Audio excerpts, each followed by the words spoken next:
Live from London, it's Plank of the Week with Mike Graham. Good evening and welcome to Plank of the Week. It's Friday night on TalkTV and you know what to do. Sit back, relax and we'll do all the judging that needs to be done of all the people and all the things that have been really daft throughout the course of the last 7 days. I've got a fantastic panel with me tonight as well to help choose Plank of the Week. Kicking off with Esther Krakue, looking beautiful. Peter Bleksley also looking pretty good as well. Dr. Renee Hoenderkamp looking fabulous. And Russell Quirk just back from a trip abroad where he looks a bit different from when he went before he went. But anyway, that's another story. Coming up, this is what they're going to be fighting for. It is, of course, the Plank of the Week. And we've got to kick it off, have we not, Esther, with one of our favourite people on this show. She hasn't been on it on her own for a while. I know. But I think it's time for... Meghan Markle. Thank you very much indeed. So... And there we have the winner. Oh, sorry. yes. Showing history. Mike! I mean, not necessarily, obviously. Well, I mean, probably. So Meghan has been accused of faking interviews for her podcast with Spotify, which has now been axed. Right. Now, sometimes these things happen in production where you're not always available to be in the same room as the person you have a guest with. But apparently, she's had guests on where actually her producers have interviewed the person and she's just given a voiceover where she's sitting in a studio being like, hello, it's Meghan. This is the real me. Oh my gosh, you get to see a side of me you've never seen before. And That's uncanny because, you know, we've got a clip where she says almost exactly those words. Let's have a look. People should expect the real me in this and probably the me that they've never gotten to know. Certainly not in the past few years where everything is through the lens of the media as opposed to, hey, it's me. I'm just excited to be myself and talk and be unfiltered and yeah, it's fun. How did that go? It's totally great, Just Mike. me, unfiltered. Oh You're fired. And apparently they're not actually getting the full $20 million that they You can't really blame signed the contract Spotify, for. can you? Yeah, because apparently they didn't meet the productivity targets or whatever. I think the issue here is the fact that they really overestimated their brand. Yes. And I don't think they understood the amount of work that actually goes into building a brand and building something successful and having actually a real vision as opposed to, you know, just talking about your experiences in the royal family, whinging about the things about your life that are not great, and then thinking that all of a sudden you just have to have all this cash thrown at you. For what? There has to be something substantive. And I think it's kind of dawned on them that they're not really experts on anything. It's really kind of embarrassing as well, isn't it? Because you get offered all this money, which is amazing. Because, I mean, I do a podcast, I get nothing like that for the one I do. But, I mean, at least I put one out every week so people actually get used to having it. But the thing is, having promised so much and then not delivered it, you know, you have the money taken away from you. That's a pretty embarrassing situation, isn't it? It's a real question, one of integrity. I mean, you know, there's a certain gentleman of this parish, I have to say, that walked out of a job a little while ago because he was accused of not telling the truth about calling someone a liar, in this case, you know, Meghan Markle. And now it seems from this and various other instances over the last weeks and months that she indeed doesn't have any integrity and she's a bit of a fibber. I mean, who knew? She's an actress. Right? So, obviously. Also, the thing about the way that the podcast was done as well, I mean, I was reading a sort of critique of it just the other day. When she did, for example, you know, the tennis player, and she could have done so much with that. She could have done so much with Serena because Williams. they're friends. This is the thing as well. So you really could have gone in depth. Yeah, could have gone in depth. Could have gone some really good stories about her upbringing, how she grew up in South Central LA. You know, how it was difficult for her as a black young tennis player to break into this very white world and all of that. But instead, it all turned out to be this kind of conversation about self-healing and, you know, and self-help and, you know. I can't help feeling that they never took any proper PR advice because actually they threw all of their coins, read their own PR, into the kitty at the start. They didn't hold anything back. They did everything. Netflix, Spotify, do you think they had books much to offer other than the royal family stuff? That's really all they had. I think they should have at least drip-fed it to make it last a bit longer. Rather Oh, than no, throwing please. Don't give them any ideas. And the other bit, of course, that we've forgotten is that just a couple of weeks ago, if you remember, there was a story from their people hinting that they had nothing left to say. Exactly. Right? I mean, they obviously had been told that we're not going to renew the actual license. Well, for the apparently podcast. now she may be the face of Dior, but I think brands are actually, you know, being more careful in the kind of deals that they offer the Sussexes because they're realizing that actually their brand is not very sustainable. No. Harry has no expertise in anything. Well, he just used to be a Dior could go the royal. same way as Miller Lite and so on. I mean, that's a very risky thing for Dior to do, frankly. Yeah. They literally have no expertise. They're not doctors or chemists or anything. They must be sitting in Montecito now thinking, do you know what? The best place for us to be and generate lifelong money and publicity was within the royal family. Yes. Yeah. They must be sitting there wondering, Peter, where did it all go wrong? Yeah, and clearly they've shown that they've very little understanding of how the media works. How much hard work goes into creating a consistent and successful podcast, for example. Or a sustainable brand. It's not as easy as it looks, actually, and that's the point. Well, they're clearly bloody lazy. I mean, a few weeks ago, there was also news about the amount of time they devoted to their charity, which turned out to be about 5 days a year, didn't it? Do you remember that a few weeks ago? So Unbelievable. The same bat. And, of course, you can't film a podcast or shoot a podcast or record a podcast if you've got so many other things going on. And I don't know what they were. Yeah. But let's have a listen to Bill Simmons. He's the guy who was one of the Spotify executives. He gave his view of the two of them. I wish I had been involved in the Meghan and Harry leave Spotify negotiation. The Grifters. That's the podcast we should have launched with them. Maybe that could be the new podcast. Well, the Grifters. The Grifters. Harry and Meghan, the real us. I know. You know. But I'll tell you what, there's been one other thing that's happened this week, which has made me chuckle anyway. Kelly Osbourne, who's Sharon Osbourne, of this parish's daughter, of course. Let's have a look at what she thinks of Prince Harry. I think he's a whining, whinging, complaining, woe is me, I'm the only one that's ever had mental problems. She's not wrong. The thing is, it's interesting to see celebrities turn on their own. I mean, that's one of the biggest brands going at the moment until, it falls to the floor. And I just feel sad because I think that they really squandered an opportunity. Now, hopefully I don't have to hear... Sad? Yeah, you feel sad for it? Well, yes. It must be so hard being the Sussexes. Save so your sympathy hard. for those who deserve it. My heart sang when I saw that they'd said, we have nothing left to say. I was Which like, is brilliant! Clearly not Fantastic! true. Right. They're lying. Great. Obviously they do. Oh, come on. Well, I don't think they have, though. They're never going to stop. They're always going to, one way or another, they're always going to hark back to the royal family because that's their bread and butter. The parenting books are only a year or so away, I feel. Yeah, But the thing is, look, they gave their kids the titles. They were so adamant and they did don't that like one the royal called The family, Bench, and then didn't they? gave Which should their have been called kids The Plank, titles. actually. But that's another story. Anyway, Peter, who's your first nominee? Oh, my word. Hounslow Borough Council. Fantastic. You see, this is why this show is great, because it goes from Montecito, California to Hounslow. Yes. So in on their the Piccadilly line. Yeah, in their infinite wisdom, Yeah. they've decided to follow the suit of many other foolish people with money to waste, and they've installed a rainbow-coloured pedestrian crossing, as I would call it. Of course they I have. preferred it when they were zebra crossings. Yeah, I They were remember black that. and Are white. we're not calling them that anymore, zebra crossings. No. Zebras took offence to it. Is it racist? Yeah. There's pelican crossings as well, aren't there? They're the ones with the flashing lights, are they? Yeah. So this crossing, right, the paintwork cost about 34 grand. Other road markings were about another £9,000, and there was ancillary costs. Right. So it all comes in at just under £50,000. This is council taxpayers' money, presumably. Oh, yes, indeed. And on that very note, bear with me while I quote the words of Councillor Shantanu Rajawat. Okay. He's the leader of Hounslow Council. Labour-led council, right? He said, bearing in mind the money they've just squandered, he said, Hounslow, like many other boroughs, continues to face a steep rise in demand for services while juggling tighter budgets and soaring costs. Dear so God. how on earth can you justify wasting all that council tax money on some scandalous And piece what of was nonsense? what was there before? Was it a zebra crossing before? Is this now a Might have just been people walking around minding their rainbow business. crossing? If there was a pothole there before, I'd have preferred that. Exactly, and you'd prefer them to use the money to fill the Correct. pothole. I mean, look, at the end of the day, all of these councils, especially the Labour ones, are in the red.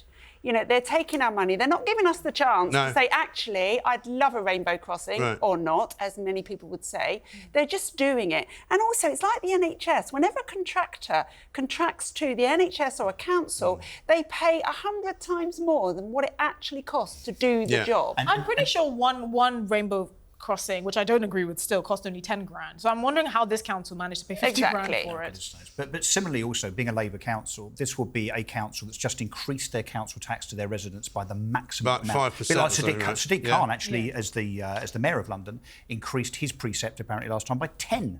He managed to find two ways to put it up, didn't he? Because he put it up once for your own council, but then another one for his. So the sort of greater London money to area be wasted. go up 10%.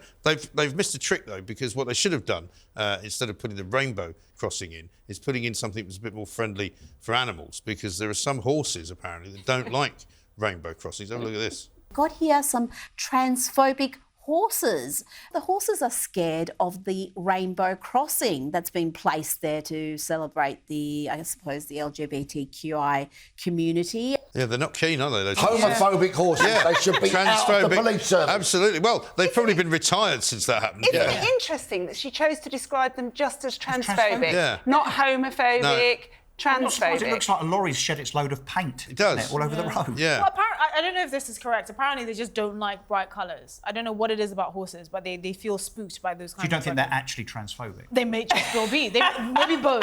They you may know, have... it's a very good point, that. Yeah. Because I thought they were actually transphobic. I thought it was because they just didn't like trans people. Anyway, here's some more upset people. This was a time in Canada, in a very odd place called Chilliwack. Things got tense at Chilliwack City Hall Tuesday when council voted almost unanimously against installing a colourful crosswalk in the city. But for me, it's where would it end? Okay.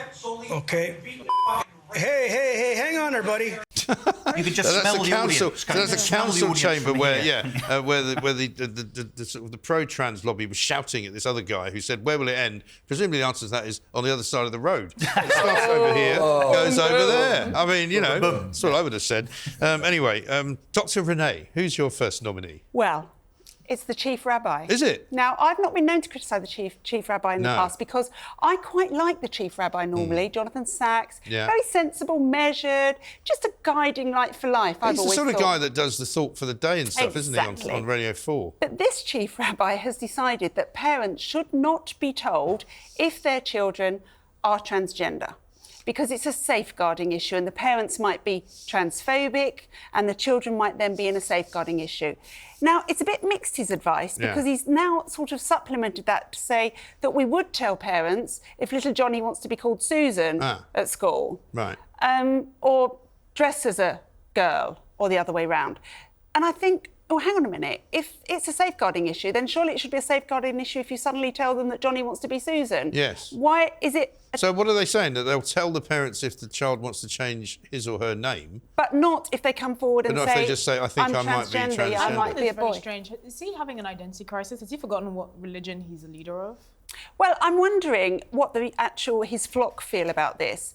And also, it really concerns me that yet another one of our religious institutions has been captured by what is ideology. That's all it is an ideology. And there's only really one religion left, and that's Islam, who haven't been captured by this. Catholics are putting in a good fight. Kind of, yes, they are, I agree. But, you know, I kind of suspect it won't happen there. But now we've lost the chief rabbi. What is going on in the world? I think one of the things, and I think specifically because this is a religion, you're also going to see a split. So you have loads of Anglicans in sub-Saharan Africa, for instance, that are not happy with Justin Welby because clearly it looks like he is trying to rewrite the Bible, or I don't know, basically change. He's certainly reinterpreting it, isn't he? Exactly, to suit modern times, and they're very orthodox. You know, religious people outside of the West are very orthodox, tend to be, and they look at these religious leaders in the West and they just think, have you lost your mind? Because they've actually read the book and Exactly. they understand it. And this week we did have our first transgender female priest. Where? In this country. Oh, God. But very, very worryingly indeed, this is also the advocation of church/state taking the place of a parent. Yeah.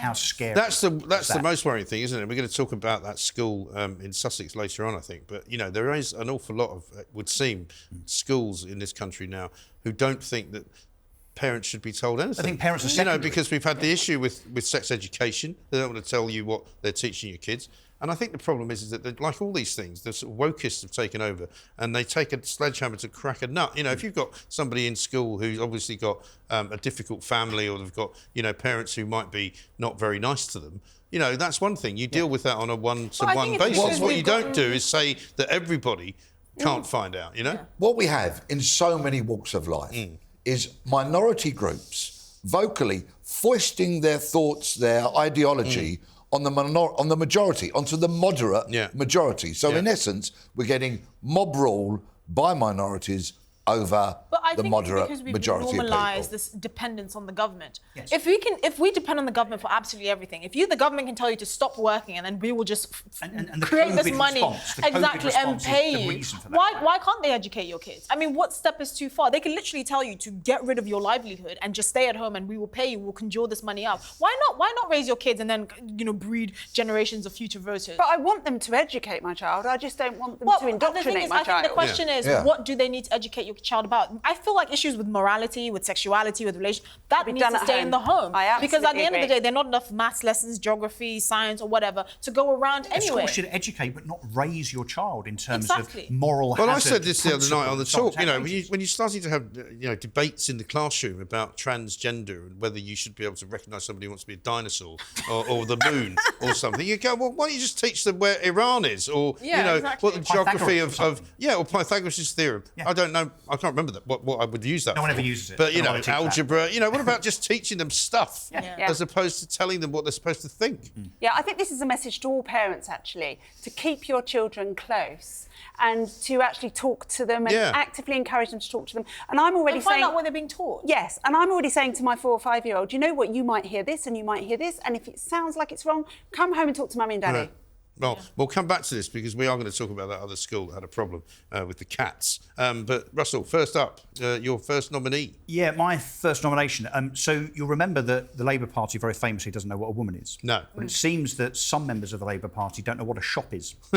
And Ellie Reeves, who's the Shadow Justice Secretary, sister of the Shadow Chancellor. Yeah, I didn't realise she was the sister of Rachel Reeves. So you would imagine they're, pretty smart. Powerful pretty family. smart. I don't know. So Ellie Reeves, a few days ago, tweets one evening to Tesco to scold them for the fact that she hasn't had her delivery. Now, that's one thing. We can all do that, get a bit of attention, and hopefully you'll get some kind of response back from the commercial organisation. But actually, what she then goes on to say is that she's effectively marooned in her house with no food, nothing for breakfast, nothing to eat. She's got children there. She's got an elderly parent there. And I'm thinking, you're in Lewisham. Yes. You're not on a desert island, right, muppet. Yes. So why don't you open the door, walk down the street, or maybe now the streets are so unsafe as a consequence of government that we can't do that. But just go to the shop. But she was effectively lamenting the fact that her delivery hadn't turned up in some ultra middle class way. Yeah. My question is, didn't she get flamed on Twitter for doing it? Absolutely right, by me particularly. Can you imagine a government that we might be about to elect as the Labour government, where they can't even run their own household in their own cupboards, let alone the country? Yes. How scary is that? I mean, I don't wish to be... If you Google, can I get food here in 10 minutes? Yeah. You can. There are companies... Well, I was going to say, I mean, I'm not the most up-to-date person on modern delivery systems, but I'm pretty sure that there are services you can call who will bring you small amounts of groceries in the same way that if things are really awful, you can actually order a pizza or maybe even, some Chinese food or... you don't even have to walk out of the house. I mean, I don't think she was isolating or anything. I think she presumably is able-bodied, so she's capable of walking along the street, going to a shop, exchanging goods and money, which is... Also, she's married to John Cryer, who is the Labour parliamentary chair. So what was he doing? Why didn't he wander out and get us some food? That is very misogynistic to assume. But it shows absolute kind of distance to reality, I think, of our politicians. Although, I have to say, I do share her frustration at food deliveries because I have had 1 or 2 run-ins with various delivery services. In fact, I gave up on Tesco's because they always used to bring something that was... The eggs were always broken. And they bring them inside, substitute eggs for tennis balls. The bags. I once had them deliver the same thing twice. But my favourite, and the reason it all stopped, was because I lived 3 floors up, and I got a call one day from the guy who said, "I'm here," and I said, "Well, I don't see you," and he said, "I'm on the floor below." I said, "That's great." I said, "Well, I'm on the floor above, so I'll see you in a minute." He went, "No, I'm not coming up there." I said, "Why is that?" He said, "Because we're not required to go above 3 floors unless it's by prior arrangement." And I said, "Well, I'm not coming down." How does that work? How do you prior arrange? Well, I presume I would have had to say, "Oh, by the way, there's 3 floors. Would it be all right?" But I've been getting deliveries from these people for about a year. Does it depend how many steps there are between each door? I don't know. So I don't know. You to go down so I said, "Well, if you'd come in the second door instead of the first door, which is the floor below, you'd have only come up 2, so you'd have still had 1 to come." Anyway, the end result was, he said, "What do you want me to do?" I said, "Just take it all away again." So he had to take it all back downstairs and put it back in the van. So he may as well have carried it up. So he might as well have. But Mike, if you'd been a Labour MP, you would have starved to death over the next few years. And I don't remember tweeting about it either. I know. You know. You poor thing. But hang on, we've got something for you here because we've got a Tesco training video. You're going to like this one. First, lift the tray to waist height. Rest the edge of the tray into the racking. Move your hands underneath the tray. Bend your knees. Straighten your knees as the tray is lifted to the shoulders. Drive safely and enjoy working for Tesco.com. Two white blokes there, lack of diversity. Yeah, thank you very much. Yeah. Bleksley of the Diversity Police there, giving you the verdict on that. Coming up, we're going to go down to Glastonbury for a little visit, and also we'll be talking about some climate nutcases. This is Plank of the Week.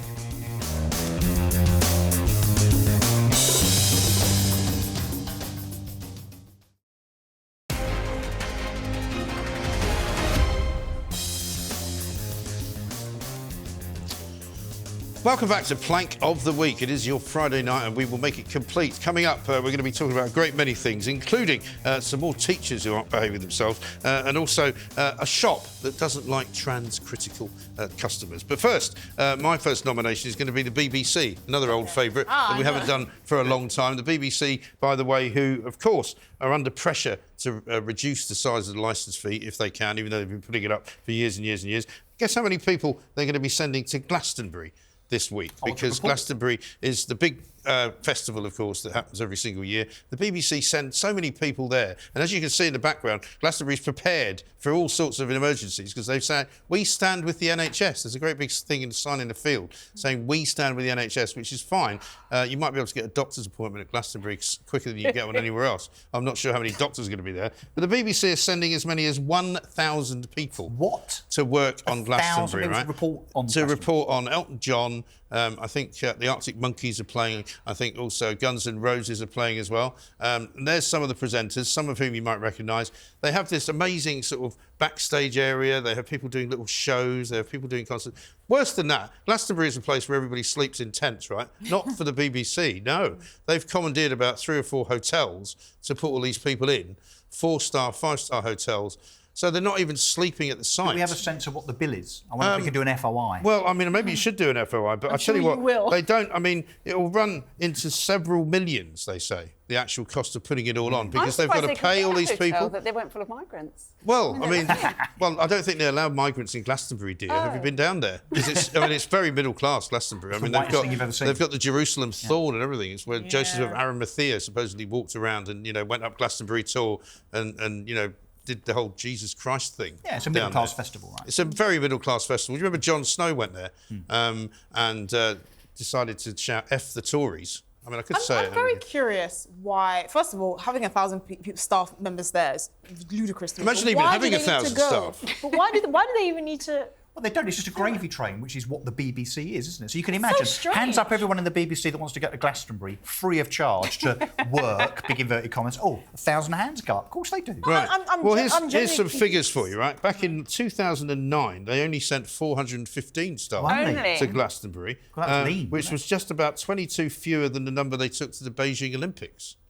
But famously, of course, they take more people to the Beijing Olympics than any other Olympics than Team GB. Yeah. Because there's more people working for the BBC. It's ridiculous, right? Can I just say that if you ask me now, would I go and cover Glastonbury for talk, I really would say no. Yeah. Unless you paid me an awful lot of money. Yeah. I can't imagine anything worse. Yeah. No. But if you were with the BBC, you wouldn't have to queue up for any toilets. You presumably you're fed and watered. You're in a hotel. It's a life of luxury. It's very nice. Tickets actually cost £300 each if you wanted to go and just watch the bands. That's right? 300 grand. I cannot worth think of of tickets for the BBC. Honestly, alone. I can't think of anything less appealing. Yeah. Living in a tent, using a portable loo, not showering, just standing there worshipping people on stage. And also, everybody next to you is a Guardian reader as well. Honestly, let's have a look at what it looks like. If you think you're missing anything, have a look at this. I don't think you are. This is what happens almost every year. I mean, that's fungus right there. Because people get trench foot. I mean, it's horrendous. I've got Renee next to me, literally prickling like this. Oh my God, that's the worst thing I could ever do in my life. I can't imagine anything worse than being covered in mud, being sort of damp all weekend, It's just and paying for it. Exactly. And paying for it. And listen to the album. And also, everybody who goes, it takes about 25 hours to get there because the roads are so blocked up, and about 25 hours to get back. You see them all going from London because they all go from sort of, Clapham. Get to Waterloo Station, and they've all got their little rucksacks and but the BBC obviously don't care about us. They don't care what we think. No. They don't care about their licence payers because they carry on doing this kind of rubbish all of the time. I just find it strange. Maybe if someone from the BBC eloquently explained to me why they need 1,000 staff members to go to this awful gathering, maybe. But Instead of just setting up a webcam in front of every stage. I mean, yeah. And just leaving. I can't imagine there's a huge demand to and have hardly anybody. Hardly anybody BBC. watches it because most of the good stuff that they show is on quite late at night, and it's on the weekend where a lot of people go out. People who would be interested in watching those kind of bands, because I'm not really one of them. I mean, I quite like Elton John, but I'm not going to sit through a Glastonbury set, at sort of 11 o'clock on a Saturday night. But they didn't feel Wimbledon was worth it this year. No. Or to renew the contract when it ends. Well, they can't afford Wimbledon probably because they're probably going to sell that off to somebody who's got more money. Yeah, but surely there's a bigger audience. Well, you would have thought so. You would have thought so. Very strange. It's a pretty shocking thing. The other thing is, only a few years ago, you might remember they had the old "Oh, Jeremy Corbyn" being sung from the stage, and everybody was a Corbynite suddenly. Well, this year they've obviously seen sense because they've actually cancelled. Talk about the chief rabbi. They've actually cancelled a screening of a film they were supposed to be putting out, which was a kind of pro-Jeremy Corbyn film, which has been ruled by the British Board of Deputies to be anti-Semitic. So they've had to cancel it because it looks as though the film and its premise was basically to suggest that there was some kind of Jewish conspiracy against Jeremy Corbyn. Sounds a wonderful place to go, doesn't it? To be replaced with Boris? Sorry, presumably. Who are we talking about? Jeremy who? Jeremy Corbyn, remember him? No. Old Magic Grandpa. Peter raised him from his mind, haven't you? Yeah. Unfortunately, I do. Yeah. I don't blame you. He still goes out of the house angry, even though there's nobody else there waiting to take pictures of him. He just slams the door every day. Communists tend to be so angry. Let's talk about Bristol. Talking of anger, this is your next one, Esther. This is really disappointing, but this is Bristol Climate Choir.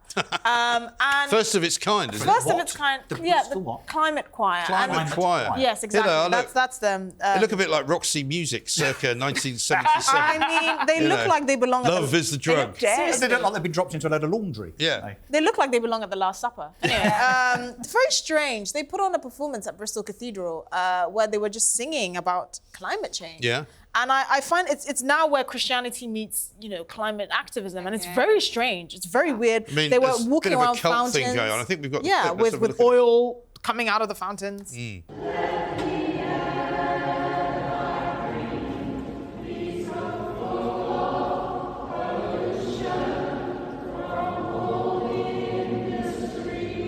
I think a lot of these movements have become havens for the insane. Yeah. And this is the thing, you see the frustration with people that have genuine concerns about whatever, whether it's the climate or, misogyny or homophobia or whatever.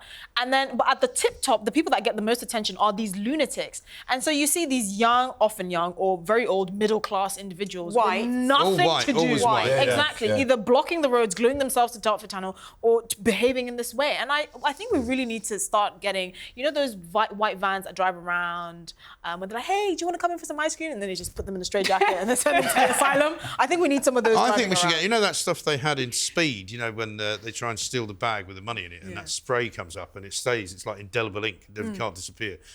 Get some of that and just spray them with it so they have blue faces or something. So as soon as you see one, you know what that's exactly what they do. Because this is what they do. Apparently there's climate choirs all over the country, right? Okay. These people unfortunately travel, and here's some footage of them on a train trying to tell people to travel by train. If you want to do the right thing by the people, the trains are the way to go. Subsidize the train. These people are lunatics, aren't they? It's a cult. It really is. They have mental health issues, do they not? They do. No, but this is the thing. We need to have, people that work in asylums being out and about, just, with binoculars. With a net. Well, the old net. Really chase them around. But once again, we have another example of a mobbish minority imposing their views, their actions and their dreadful singing over the moderate majority. Also, who goes on a train to tell people to go on a train? Yeah. They're already on the bloody train. Why are they not in the road singing at people? Right. I think or walking up and down a line of traffic or something. But since when have trains been environmentally friendly anyway? Because they're either diesel, as I said, or if they're electric, 50% of the electricity used for trains comes from fossil fuels. Yeah. So they're not even environmentally friendly. I think the thing is, these weirdos But they're better than thrive. cars, though. They thrive in the era of social media, right? Because back in the day, you wouldn't see them doing this. If someone glued themselves to Dartford Tunnel, you wouldn't really have a BBC crew there quickly enough because someone would have ripped them off and been like, off Like the French do and the Germans do, the Italians do. They all do it. Well, we're running a bit late at the moment, so we'll have to now turn to Mr. Bleksley for your second nomination. OK, there is a woman who clearly needs her head testing because she is currently the fiancée of Mr. Levi. Sorry, Belfield. Yeah, there you go. Right, Belfield, Easy right? mistakes to make. OK, and she actually wants to marry this monster. And it's beyond the pale, as far as I'm concerned, that she's going to be allowed to marry him who's in allowing jail. this? Who's allowing it? ECHR. Oh. The authorities are fearful that if Belfield took this to the nth degree, he would win this case and earn the right to marry in jail. I call upon Alex Chalk, the Lord Chancellor, MP, any MP, introduce a one-line bill, get it into Parliament before the summer recess, get it passed onto the statute book, and if the European Court on Human Rights overrides that, well, that's a very good reason, perhaps, to leave the jurisdiction of that organisation. I find it strange that someone who's serving a life order is being allowed to marry, but clearly the issue here is this woman is not all there in the head. There's lots of women like this. Yeah, exactly. Apparently, she's also friends with Peter Sutcliffe. Oh yeah, he was, before he died. Yeah. It was him that apparently Belfield reached out to Sutcliffe for permission to kind of sort of speak to her, date her, after Sutcliffe was dying. But do you remember Ted Bundy when he was on trial and he was getting all these letters from these female admirers and he basically became, well, obviously a cult favourite, but he had so many admirers, people who were mourning his death when he was executed and all of that. For some reason, there are a small section of women in society that are so deranged and mentally unwell that they are attracted to serial killers. Let's just take it away from them. So forget the bill, Peter. We don't have to follow the ECHR rulings. We don't. They are just guidance. So we should just say to him no, not give him taxpayers' money in legal aid to fight the case, so then he won't fight it because he can't afford it, and leave it at that. Once you go into prison for these heinous crimes, you lose your human rights. When you're serving a life order, you're never coming out. Never coming out. It's strange. You took away the lives of 3 very young women. You took away their human right to be married and have children. So no, I'd just say no. If I was a Home Secretary, Justice Secretary, I'd say no. I don't care. Or if she's that deranged, say to her, look, you can marry him, but you've got to live with him. And think of all the loved ones. Think of all the loved ones who have the true life sentence of loss of their child, of their adored child. Whilst he's enjoying himself in prison. It's utterly ludicrous. I would prefer she joins the Bristol Climate Choir. Yeah, maybe that'd be a good place for her. I think so. Well, but she obviously needs a hobby of some kind. Yeah. She walk up and down the train. Might be a better thing to do than she's currently doing. Right, well, coming up, we're going to be talking about a woman who's cancelled herself, which is particularly plankish, and also a teacher who doesn't like students or pupils. How surprising. This is Plank of the Week.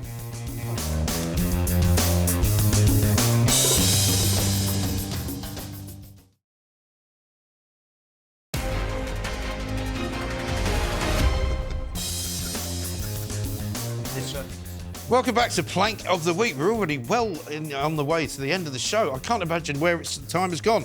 We've got, though, 2 or 3 more nominations to get through, so let's get straight to it. Dr. Renee has got the next one. Who is it, Doctor? So this is Elizabeth Gilbert, who is a very successful novelist. Her first book, Pray, Love, Eat, something like that, sold 12 million copies. Right, that's not bad, is it? That's substantial. Yeah. So she's made change. Yeah, that's a bit of change. Anyway, she's written a new book. And it's not released yet. Nobody's seen it, nobody's read it, and that is important. Because there is this sort of TripAdvisor for books on Amazon called Goodreads. Yes. Now, the book is a novel, a historical novel, set in 1930s Russia, where a family moved to Siberia to escape authoritarian rule and live off-grid until they're discovered again in 1978. And the book's been cancelled by her because people... Sorry, by the author? By the author. The author's cancelled herself. She's cancelled herself. I mean, it's actually brilliant. This, Because she got a load of bad reviews of the book that nobody's read on Goodreads because it was based in Russia. So apparently now, in this world, to write anything about Russia, to even admit that it exists, is a crime, and we're not allowed to do it. So we've now cancelled Russia. That country is no longer there. That continent. Are there any other there. countries we can't write about or that we can't base stories in? I guess China, North Korea. I'm sure Uganda's at the top of the list. Yeah. Idi Amin. And she's cancelled. Now, she can afford to cancel herself, but I would argue the opposite. I would argue that she can afford, like J.K. Rowling, to not cancel herself, to actually say, no, this is a novel, you know, it's make-believe, it's like acting. Right. You know, we're now censoring speech to such a degree that we will not be allowed to read about anything than the woke mob want us to read about. Now, obviously, she's a very privileged woman because if she was actually hungry, she wouldn't cancel herself. She would publish it and try and make a bit more money. Yeah. So this is her privilege speaking. But also, again, it adds to this whole culture of, you know, censorship and getting outraged over things because people don't agree with you or you trying to argue that you can identify as, I don't know, a pizza. It's rooted in mental illness. And I think that's what we're not talking about. This all the hysteria that we talk about when people do stupid stuff like this, it's just mentally unwell people acting out. And for some reason, they're the loudest voices. Well, I don't know. I think our publishing houses are getting a bit like this too. Yeah. You know, you struggle now to get a book published if it goes against any of this new orthodoxy. You know, if you want to write about COVID, but not in the way that people want you to write about it. If you want to write anything about there being two sexes, you're not allowed to write about that. You know, so I think the publishing houses, which are littered with Oxford graduates at the lower end, find it too sensitive to actually deal with it. But it is also an issue of money, isn't it? Because you remember, I think it was Penguin in America. This is Penguin as well. Is it? Yeah. This was they had a big revolt there, I think, in the Penguin office in the States because they were publishing Jordan Peterson's next book. And Jordan Peterson, whether you disagree with him or agree with him, he's not an extremist. I mean, you know, he's a psychologist. He's a fairly sensible, interesting individual. Well, but you know, you might not agree with him. Interestingly, she has been accused in one of these rampages online of being the female Jordan Peterson. Oh, really? Oh, the horror. She wrote a novel. Right. It's make-believe. It's fiction. Yeah. She probably even started writing before the Ukrainian invasion. Presumably, In terms of sort of all things Russia being cancelled, I've signed up for a series of Cossack dancing lessons. I wonder your poor knees. Are they going to be cancelled? You might be all right with Cossacks. What do we do with War and Peace? What do we do with Tchaikovsky? Yeah. You know, do we just pretend those... Well, presumably you won't be going to watch the Nutcracker at Christmas, will you? You won't be allowed. I will deliberately go and watch the Nutcracker. No, I bet you somebody tries to cancel the Nutcracker. Well, I think it was actually... Which would be ridiculous. Cardiff National Philharmonic Orchestra stopped playing Tchaikovsky. Yeah. I find it very strange. I don't know, I keep using that word, but it's just so bizarre. Why would you cancel infantile, yourself? isn't it? We talk about this a lot. It's the infantilization of society, where people don't understand nuance anymore. If it's something to do with Russia, it must be bad, because the Russians are bad. And that's it. There's no there's no grey area. I love a drop of vodka. Well, you don't have to drink Russian vodka, of course. You can drink vodka that's made drink right Ukrainian here. vodka. In fact, I've drank there's some Welsh to... vodka made from sheep's milk. I'd be prepared to bet that I wouldn't be able to write a book. I wouldn't be able to get a book published now if I wrote about the horrors that Russian people have suffered in this war. I wouldn't be able to write that either, because the word Russia now is just too upsetting. It's toxic. Yeah, it's really upsetting. And she actually said that. She said, I've read all your messages and I now realise how traumatising this is for you, so I'm cancelling my book for the foreseeable future. God. Yeah. All right, well, listen, it's a very good nomination. Could be in with a winner there. I don't know. Russell, it's up to you. You've got your final nomination. I have. Actually, to do this properly, can you just excuse me for a second? I just need to step out, if I may. You can't just walk off the show. Thanks for that. Little break. You look ridiculous. Welcome back. What am I? Am I a cat? Are you a cat? Do you think I'm an actual cat? No, I don't know. I don't care what you are, but it's enough to put me off pussy for life. God, bro, you did it. This must be Thank you very much for all those nights bringing the show down, wasn't it, in the West End of London. God. Can I stroke you? You can. Of course, it's the first time anyone's done that for a long time. Have you had your tail docked? Do you want to know what my nomination is? Because you can probably guess. I think I can guess. It's something to do with Rye College. Rye College at East Sussex, where there is a certain teacher that when a very commonsensical student said, my friend over there identifying as a cat, I don't think they're a cat. I think they're still a girl.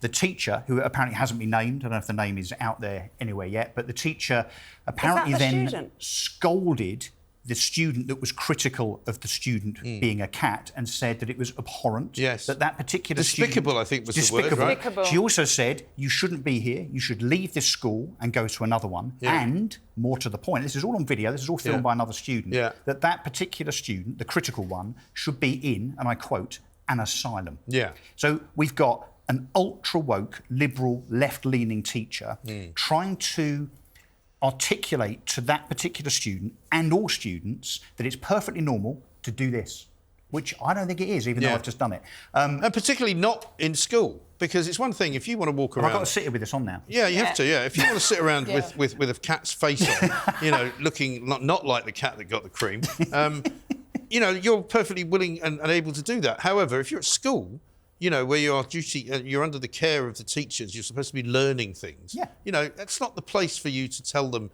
that you're a cat or a dinosaur. Especially if you've got to go to the litter tray every 10 minutes. Well, exactly scrape right. it around. Yeah, she had to let her out every hour or so. I mean, I've had some great sort of messages over this week because of this story, and many of them have said things like, well, if any of my kids turned up and said they were a cat, I'd get them a litter tray, tell them to use that to the toilet. I'd give them some whiskers to eat in a bowl, and I'd make them crawl around their hands and knees and see how long that lasted. And a role in a Lloyd Webber musical. Yeah, there you are. Very good. The serious point, if I can actually make a serious point looking like this, I struggle. Is that so? I've got 3 daughters at secondary school, 2 of them in state school, and both of them were very recently taught by their teacher at this particular state school that there are now 75 genders. No, I'm taking my children 75 out of genders. Mine was told 72. Well, so the question is why 72? Why 71? Why not 196? Why not 443? Who knows? Yeah. And I said to my girls, because they're similar to me, really, you know, they stand up and they're hopefully fairly common sense, kind of horrifying thought, Renee, isn't it? And I said, you've got to stand up and say you don't agree. And they said, we can't. Yeah.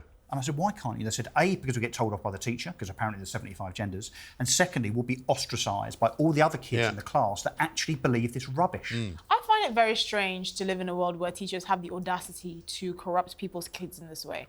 I mean, I just struggle to envisage a world where a teacher can actually say to a student with a straight face, there are 70-something odd genders, and go home and sleep well at night thinking they've done the right thing. I find it incredible. They've crossed the Rubicon, haven't they? They used to go there and teach, and their personal life and their personal beliefs used to stay at home. And we always used to love to find out about it. Exactly. Oh, this person got married. Or now they feel emboldened that they can actually impart their ideology on the children that they're teaching. There's another child this week, apparently, who is identifying as a horse, and they take him out for a canter. No. Unbelievable. I mean, you can't make this stuff up. You've got a fur ball. Look, go and sort yourself out. If not, I'm going to take you down to vets and get you spayed. You know, because that's probably what you really deserve. Yeah, anyway, exactly. Coming up next, we're going to have the final furlong. Cats not involved, that's just for horses, obviously. And horses for courses. I'll be giving you my final nomination and the winner of Plank of the Week.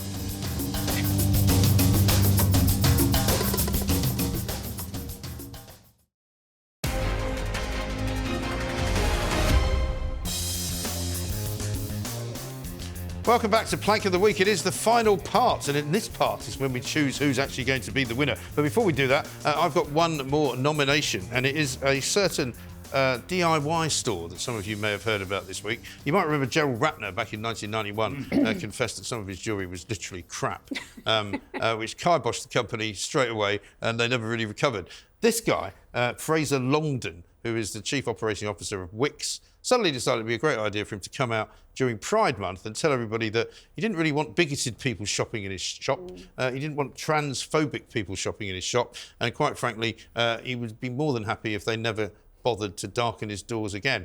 And he's been roundly mocked for this because obviously, I don't know who he thinks shops at WICKES, but it's basically people who are doing up their houses. It's builders. It's people who want builders, merchants, stuff. It's basically everyday people who might have everyday beliefs, and it doesn't actually matter really what they believe. I mean, who has a shop that says you can only come in here if you've got certain beliefs? You know, like you can't come in here. It's reminiscent of some of those people in the NHS who said, "Oh, I'd never treat you if you were a Tory." And you go, "Sorry, what are you talking about?" So it's completely mad. This is a guy. He said that he doesn't want WICKES to become the public's sort of place to go, no matter what they think. He basically says that he wants to dismiss some of WICKES customers as bigots who are not welcome in our stores. Well, I mean, how's he going to find out whether you're a bigot or not by walking in the door? I appreciate the fact that he's owning it. Because that means that when he effectively tanks the brand, which doesn't look like it's far from coming, he will have nothing to complain about because he's literally said, I don't want you in my shops. Okay, fine. Just watch There's an awful lot of people, tonight, including Douglas Murray, the columnist in The Sun, saying, well, I'm not going to go there anymore. Thanks very much indeed. And Douglas is gay, and he says that this whole pride trans thing has become so divisive, even just in the gay community, you know, because apparently the WICKES changed their logos to show the pride flag, and the pride flag is now changed as well, because lots of the people who were from WICKES were actually demonstrating no LGB without the T. And it's created a huge row. To be honest, but I mean, it's a builder's merchant. What's wrong with him? Yeah, and he has no right or mandate to start setting judgment on people, does he? You know, he's not a politician. He's not in the church. I mean, he just runs a DIY store. He was speaking at a Pink News conference. So, firstly, you'd say, why would he do that? Maybe it's something that he feels quite, you know, meaningful for him. And he's saying what they want him to say, but he hasn't thought. Anheuser-Busch did this with Miller Lite, which we mentioned earlier. Their stock value of that brand plunged by about $3 billion on the... And it wasn't because... It was basically because the consumer doesn't want to be dictated to by brands. No. They're a brand. Well, this is what Douglas Murray said. He doesn't want to be told how to think by places where he goes shopping. I mean... And he said, he said, I've long thought the company stores to be overpriced and badly staffed with poor products, but next time I need a pot of paint, I'll go out of my way to shop elsewhere. And likewise, next time I want a lump of 4x2 because I'm going to clump someone with it. I won't. No, obviously. But I'll go somewhere else other than WICKES to get it. But then you won't get a rainbow 4x2 Yeah, well... It won't be nicely painted like a zebra crossing for you, Pete. I always find... Yeah, you won't be allowed in anyway after your zebra crossing nomination. As soon as they see you, they'll be going, no, Bleksley, he's a bigot. You can't let him in the shops. Oh, right, OK. So you've already... Your colours are already on the mast. I always dread Pride Month just because I feel like it's just that 1 month where I know the most ludicrous stories are going to come out. And I just think nobody needs a whole month to celebrate their sexuality. I want a heterosexual for the love of God. month. If they're going to have Pride Month, why have we not got heterosexual? No, but nobody needs a whole bloody month. Because they'll say, well, because every other month is heterosexual month, isn't it? But the thing is, we don't live our lives, you know, plastering our sexuality on our words. No, we don't. Well, I certainly don't. Anyway, listen, we've come to the end of the show, and it's going to have to be nomination time because it's time to say who has won Plank of the Week, and I'm afraid it's going to have to go to Esther because it's going to have to be Meghan Markle. No. It has to be Meghan Markle. I mean, how can it not be? I mean, she's done it again, I'm afraid. So thank you very much to Esther, to Peter Bleksley, thank you. Dr. Renee, thank you. Russell Quirk, I'm glad you got rid of that ridiculous cat face. No, I think we should have been made to keep next time, growing on me. Come dressed as a dog next time, perhaps. That might be an easier one for you. Coming up next, of course, it's Friday night with Nadine Dorries. We'll be back with Plank of the Week, same time next week. See you then.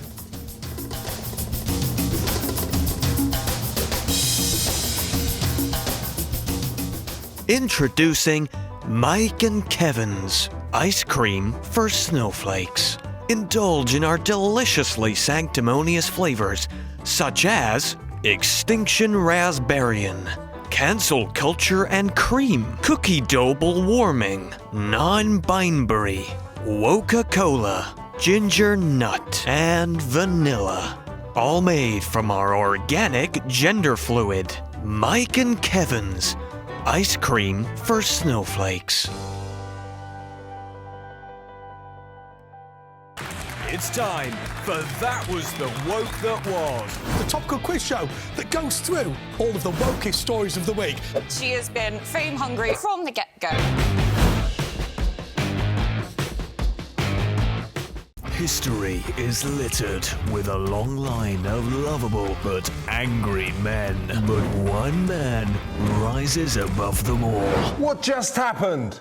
With Kevin O'Sullivan on TalkTV.